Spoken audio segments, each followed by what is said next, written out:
एक तर पातळ असावी, पातळ असलेली वस्तू आपण पितो, परंतु इथं काय म्हणतात की पिबत भागवतम, हे भागवत पियाचं आहे.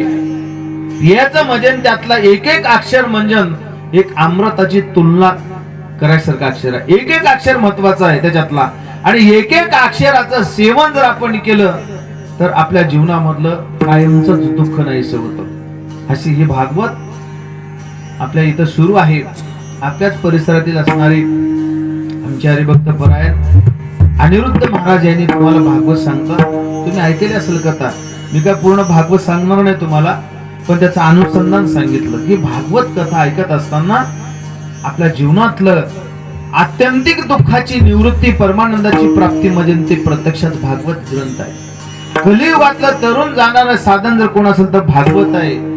भागवत म्हणजे काय? अरे ग्रंथ नो ह्या श्रीकृष्ण, प्रत्यक्षाचे ग्रंथ नसून त्या ग्रंथ रूपी एक भगवान श्रीकृष्ण परमात्म्याचं वास्तविक कुठं असेल तर भागवतामध्ये आहे, असं त्याचं चिंतन आहे. म्हणून याच्याबद्दल अंतःकरणामध्ये आपल्या भाव असणं फार गरजेचं आहे.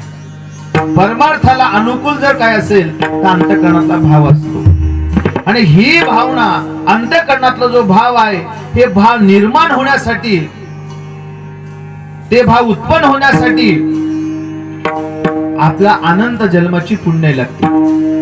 पुण्याशिवाय घडत नाहीये. पुण्य पाहिजे, अनंत जन्मीचं पुण्य लागतं.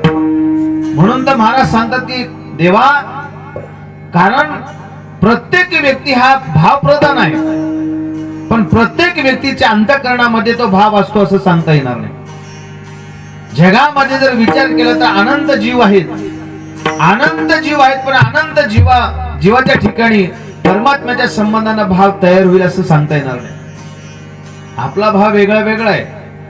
आपल्या भावनेची ऊर्जा सुद्धा वेगळी वेगळी आहे. प्रत्येक व्यक्तीच्या संबंधानं भाव असेल, प्रत्येक कुठल्याही व्यक्तीच्या संबंधानं भाव असेल, परंतु परमात्म्याच्या संबंधानं अंतःकरणामध्ये भाव निर्माण होणं सुद्धा एक पुण्य लागतं महाराज.